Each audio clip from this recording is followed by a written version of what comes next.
Yeah, Live 25. We saying, people? It's a bit of a mad one, people. I can't lie, but do you know what? I got my views on it, and obviously you know how it goes. I'm gonna share my views anyway, but I really want you guys to let me know what you think, because it's a bit, like I said, it's a bit out there, people. So look, we're gonna get into it.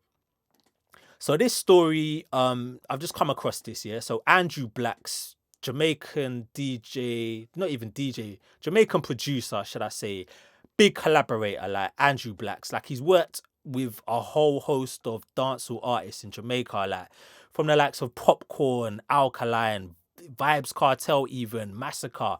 One of my favorites, Chronic Law. If you ain't seen our Chronic Law reaction video to his Bless the Yard freestyle, check that out. The link's up there right now, people. But let me not digress too much. So ANJU BLAXX has basically done a record with Sam Smith. So Sam Smith, if you don't know already, is a UK singer, innit? But the reason this is even a topic for discussion or contentious in some people's eyes is because Sam Smith has recently come out as being bi gender, or not let me get the terminology correct. Hold on, let me not do the man a disservice before we even get started. Non-binary. So look, he's come out and he said he's non-binary. So what that basically means is he doesn't identify as he or doesn't identify as she. They identify as they. So, like, I guess somewhere in between, or maybe it's both. Depends how they. I don't know how this thing works. We're gonna get into all that, but basically that's what it is. And so Sam Smith is quite open, you know, on social media and in the public eye. You know, like sometimes he'll present himself more feminine, sometimes he'll present himself more masculine, like he might wear like women's clothing and all that. Like he's non-binary, in it. It is what it is. And as we know, people, like in the Jamaica dancehall scene, traditionally, it's been, you know, it's been kind of anti that, shall we say. Like, it's not even anti that. Let me not say that. It's been in fact, yeah, let me say that. It's been anti that, innit? So for the fact that ANJU BLAXX, as a big producer, to come out and do a song with Sam Smith and kind of blur those lines and kind of cross over from dancehall to kind of more flamboyant music, it's a bit of an eye opener. We'll read the story. I'm gonna say my 2 pence worth or 2 cents worth, depending on where in the world you're watching the video, and you can drop your views in the comments and we can talk it through that way. All right, so the headline reads: ANJU BLAXX defends producing Sam Smith Koffee collab. Music has no face or agenda. Let me just pause there for 1 sec. So, like, if you're not that familiar with ANJU BLAXX, right? ANJU BLAXX, you know, as I said, he's produced for a lot of dancehall artists in the past, but some of his notoriety a few years ago came when Vibes Cartel allegedly was going after a lot of dancehall artists online. I think it was on Twitter or Instagram. I can't even remember. And your guy ANJU BLAXX took exception to it to some degree, which I found a bit off. So he said as following at the time. He said, "All of you are hypocrites. If the cap fits, then wear it, basically. You're posting about unity and dancehall, but you're the same ones that helped F up and corrupt the business." Now, that point is key. I'll come back to it. Stop going on like you're some humanitarians now. All right, so the key... and what does he say after that? This is just the aftermath of when stuff hits the fan for real, and individual in the industry to say, all right, cool. So the bits that stand out for me are about you're the same ones that helped F up and corrupt the business, yeah? And also he said, stop going on like you're humanitarians now. All right, so fast forward. Going back to this whole Sam Smith thing, right? This is what he had to say. Right. So the story goes: dancehall producer ANJU BLAXX has unequivocally stated that there is no shame in his game when it comes to who he works with. BLAXX was speaking to Jamaica Star about his latest project, Gimme, which sees English singer Sam Smith teaming up with Jamaican star Koffee and Canadian pop star Jessie Reyez. The song, which will appear on Smith's upcoming album Gloria, was released on Wednesday, January 11th. So the song was basically produced by ANJU BLAXX, right? And I can't play it on the channel because of copyright, but for all intents and purposes, it's a dancehall track. When you like, I'll show you a little snippet of the video. I can't play the music, but it's a dancehall track. Anyway, ANJU BLAXX goes on to say, I have not met Sam Smith in person, but nobody can judge me for who I work with or work on productions for. I do music to do music. Music has no face or gender. There is also no time into music. That's my approach, and I'm making music with the intention to leave my mark on whatever project my creativity is put into. Right, so, like I said, I'm going to show you a little clip from the thing, yeah? I'm going to show you a little clip from the thing, from the video. Right.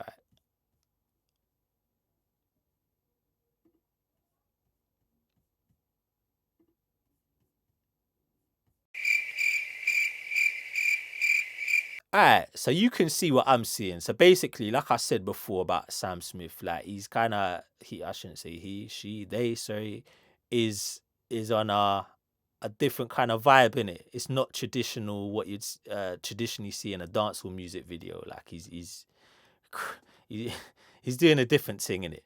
So here therein is where my point lies, yeah. Because on one side of the coin, I'm saying ANJU BLAXX, he's a music producer, and like he said, if he's producing music, he shouldn't necessarily feel a way about what kind of music or which artists, or judge artists based on their personal choices or who they are and rare tear. Like he's making music, and you could argue that he's putting dancehall on a different map and exposing the music to a different audience, which may in turn, you know, help grow the industry for other dancehall artists and expose them to other markets, other marketplaces, and that might help grow their revenue and grow the music. So that's one argument. That's definitely one argument, and I'm here to have the conversation, right? However, sometimes, yeah, sometimes you just have to respect a culture and respect the foundations and the origins of that culture.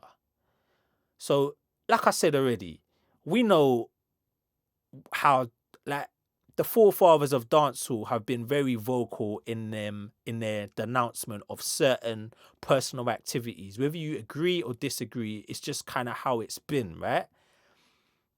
So that's the foundations of the culture that we're talking to. So for someone to jump outside of those parameters and do something completely different, is it disrespectful for the culture?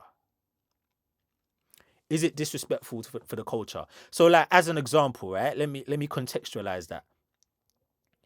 It's 2023. People are gonna say, you know, you should be thinking different. People are people. It's about unity, love, and rare tear. All right, cool. But at the same time, it's 2023. You can't just go Saudi Arabia and start drinking alcohol on the street. Like, you could say, it's free choice, and, you know, you're an adult, you know, you can do what you want. You can't go Saudi and start drinking alcohol on the street. Why? Because they have a culture that they demand is respected. And when people go there, they have to respect that culture, or there's consequences that come with it. And if you don't like it, don't go there, innit? Similarly, you can't just go Dubai and start blazing your zoot on road, or walking around in a bikini like it's South Beach or something. Do you get what I'm trying to say? Like, you have to respect the culture of where you are. You have to respect, and like, religion teaches that. Jesus taught that in the Bible. Like, he might not have liked certain things, but you have to follow the law of the land at the same time. Islam teaches that. When it comes to dancehall music, I'm not suggesting it's a law, but it's definitely a culture. Rastafarianism has a big impact on dancehall and reggae music inherently as well. And that is a religion, whether it's recognized in every country or recognized globally like that. I personally think it should be. So whether it is or it isn't, you know, that's open for debate. But there are strong ties to that religion in reggae music. Yeah, and it's just about, and that drives the culture. So, like I said, there's an argument to be said that you kind of have to respect the culture. If I had to fall on one side of the fence or the other, I would err on the side of traditionalist And like I said, if I go Saudi, I'm not trying to do a madness because I'm from London and it can run here. I'm respecting the laws of that culture and the foundations of that culture. That's just me personally. So I got a similar viewpoint here. But let's not get it twisted or confused about what I'm saying in terms of the individual, like Sam Smith, or his choices to be who he wants to be, right? I personally don't close the door on conversations, innit? I am not afraid of any conversation, because ultimately, look, I've never learned anything from anyone who already agreed with me. Do you get it? Let me repeat that again. I never learned anything from anyone who already agreed with me. So I ain't afraid of any conversation. My mind can change from one day to the next. But right now, I feel like, no, I think we need to respect our culture and respect our origins until the people who are at the foundation of the culture and yeah, say it's okay not to do that. You can't just have anyone come in and snatching the culture and running with it and putting it somewhere else, because before we know it, it's going to be taken over and it's no longer ours, and it's no longer an opportunity for youths from Jamaica or other places in the world to even make money off their own thing. And we've seen that happen for basically everything. It's happening like in the hip hop movement. It's happening like with everything. Do you know what I mean? Cultural appropriation. So now, 10 years fast forward from now, this is like step one. This is just opens the floodgates. 10 years fast forward from now, the face of dancehall, the history of dancehall gets erased. And now it's, dancehall is a music for this certain type of people. And it's not even for our people again to make money off and get out the hood and do all that stuff. Do you get it? So until the forefathers and the founders of the thing say, yeah, this is where we're going with it, I ain't really on it for now. I'll be honest, I ain't on it for people. Anyway, look, I've gone on longer than I thought I would on this one, but yeah, obviously it touches my heart, man. Like, I think we got to protect our culture and all that, people. So listen, drop a comment, let me know how you feel about it. On your way out, drop a like, and if you're new, subscribe to the channel. I really appreciate it. Live 25, and we're out to the next one.